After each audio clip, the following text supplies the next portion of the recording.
রানীমা, ও রানীমা, ঘরে নাকি রানীমা?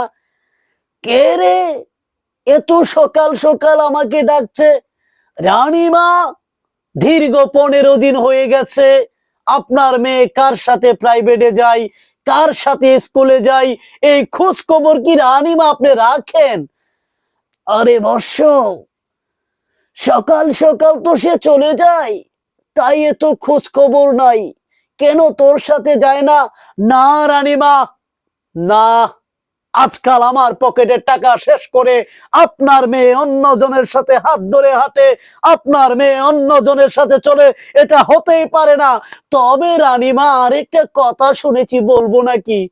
ওরে বাবা, কি কথা শুনেছস? একটু বল, না হলে আমি কি করে তাকে শাসন করব। ও রানীমা, আমি শুনেছি 14 ফেব্রুয়ারিতে নাকি আপনার মেয়ে ও বাড়ির আব্দুল হাফিজের সাথে পার্কে ঠোলাঠুলি করতে যাবে রানীমা।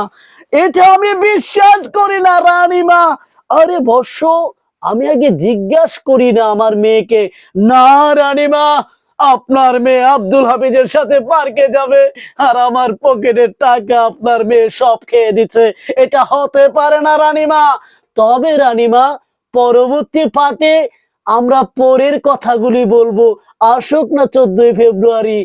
তো রানীমা, আপনার মেয়ে আমার সাথে যদি পার্কে না যায়, আব্দুল হাফিজের সাথে পার্কে গেলে রানীমা আপনার মেয়েকে আমি মেরে ফেলার চেষ্টা করতে পারি।